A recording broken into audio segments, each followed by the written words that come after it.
Bonjour, bienvenue sur Cocotte TV pour une nouvelle présentation.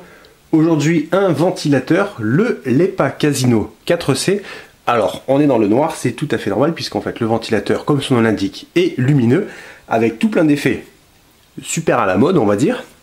Ça brille de partout, il y a plein de couleurs, c'est pas mal. Alors, le ventilateur, on ne le voit pas, on va quand même vous le présenter brièvement. Au niveau des bras, il y en a plusieurs pour canaliser le flux d'air en colonne. Le câble, c'est du PWM, c'est gainé, donc PWM de 600 à 1600 tours par minute. Un petit connecteur pour changer les effets, on peut couper les effets, les allumer, on va voir un peu tout ce qu'il y a. Et au niveau du bundle, nous trouvons 4 vis en métal, un Molex et c'est tout. Ah si, un petit autocollant pour coller l'interrupteur qui permet de switcher au niveau des effets. Alors on va allumer le ventilateur qui est actuellement branché sur un aérobus.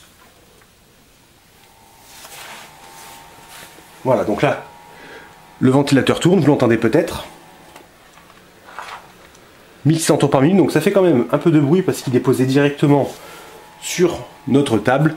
Donc le bruit est plutôt fort. On va allumer le premier effet. Le voici, alors hop, on voit peut-être pas très bien, on va décaler le ventilateur, donc des diodes de plusieurs couleurs. Ça rend très très bien. Alors là, on va pas baisser la vitesse du ventilateur tout simplement parce que si on le fait, les diodes ne seront plus en 12 volts. Apparemment, surtout, il ne démarre qu'en 9 volts. Donc, plus de lumière, plus de bruit, c'est dommage.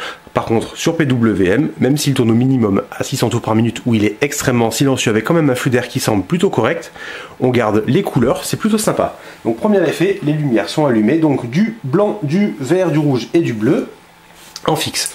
Deuxième effet, alors là, c'est un peu techno, on va dire. On voit les pales qui tournent. Petite ambiance sympathique. Et voilà, donc des variations sur l'intensité des diodes. Ça flash, c'est pas mal. Troisième effet, où il n'y a plus que 4 diodes qui sont allumées. Donc ça tourne. La même avec 3 cette fois. Et ensuite, le dernier effet, alors on peut se dire, ah zut, c'est comme le premier, et en fait pas du tout, il faut attendre un peu, il va alterner entre les différents modes disponibles sur le ventilateur.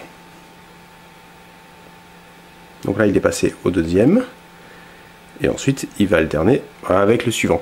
Et ainsi de suite, bien entendu, on arrive au dernier, où on peut couper comme on était au tout début. Donc honnêtement, c'est pas mal.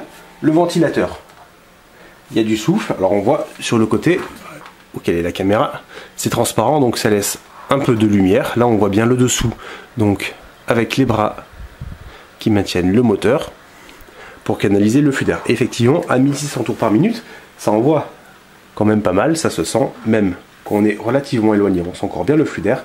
À 600, là on peut pas trop vous dire jusqu'où on le sent puisque nous ne sommes pas sur PWM, ça couperait le ventilateur, mais ça reste plutôt intéressant. Donc pour le test, on va s'en occuper plutôt rapidement. On l'aime déjà, rien que pour le design, c'est quand même original. Dans un boîtier, ça peut faire super sympa avec du mesh bien entendu. Ou pourquoi pas un plexi sur le côté. Bonne fin de journée à tous!